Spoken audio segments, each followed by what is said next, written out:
కరీంనగర్ జిల్లా తిమ్మాపూర్ మండలం ఎల్ఎండి కాలనీలో గల శ్రీ మృత్యుంజయ మహాదేవాలయంలో మహాశివరాత్రి మహోత్సవ ఆహ్వాన ప్రతులను ప్రముఖ వేద పండితులు పురాణం మహేశ్వర శర్మ ఆధ్వర్యంలో ఆవిష్కరించారు. శివాలయం నిర్మించి నేటితో 17 సంవత్సరాలు పూర్తి చేసుకున్నట్లు చెప్పారు. ఈ నెల 15న మహాశివరాత్రి పురస్కరించుకొని శివాలయంలో ప్రత్యేక పూజలు నిర్వహిస్తున్నట్లు చెప్పారు. అలాగే 18న గిరిజ మృత్యుంజయ మహాదేవుల కళ్యాణ మహోత్సవం ఉంటుందన్నారు. అలాగే ఈ ఏడాది సాయంత్రం భస్మాభిషేకం నిర్వహిస్తున్నట్లు తెలిపారు.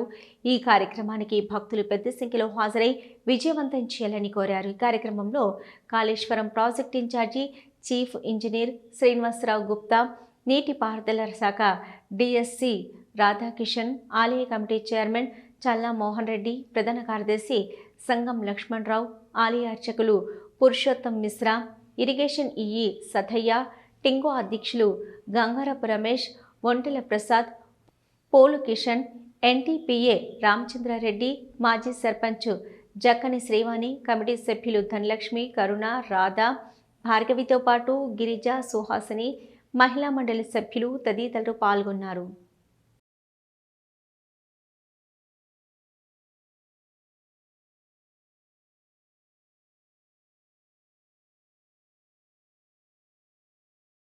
కళ్యాణ మండపంలోని విష్ణుమూర్తికి సమీపంలో శివుని యొక్క కళ్యాణం, ఇది అపరూప ఘట్టం. ఇది అట్లా శివుని కళ్యాణాన్ని విష్ణుమూర్తి చేసినాడు. విష్ణుమూర్తి కళ్యాణాన్ని శివుని యొక్క అధ్యక్షతలో జరిగినది అని పురాణాల్లో విన్నాము. మళ్ళీ అది జరిగింది ఎక్కడైనా ఉన్నదా అంటే మన ఎల్ఎండి కాలనీలో ఉన్నటువంటి వెంకటేశ్వర స్వామి సన్నిధాన ప్రాంగణంలో ఉన్నటువంటి ఆలయ ప్రాంగణంలో చాలా వైభవంగా 18వ తారీఖున జరిగింది. ఇటువంటి కార్యక్రమాలన్నీ జరగాలి అని అంటే దీనికి కార్యకర్తల యొక్క ఆవశ్యకత ఉన్నది. ఆ గౌరీదేవి పక్షాన తరఫున భక్తులు చేసిన మహాదేవనామ జప కట్టాన్ని శివునికి సమర్పిస్తూ వస్తున్నాను.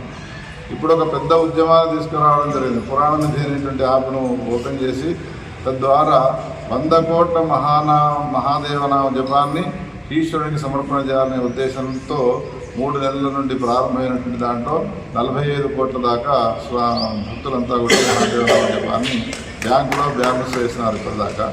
ఇక మిగిలినటువంటి ఏవైతే ఉన్నాయో దానికి 3-4 నెలలు కాకుండా శివరాత్రి నాడే మన కార్యకర్తలందరూ కూడా వచ్చిన భక్తులందరితోటి ఆ పురాణ ధ్యానం ఓపెన్ చేసి మహాదేవనామ జపాన్ని చేయించారు.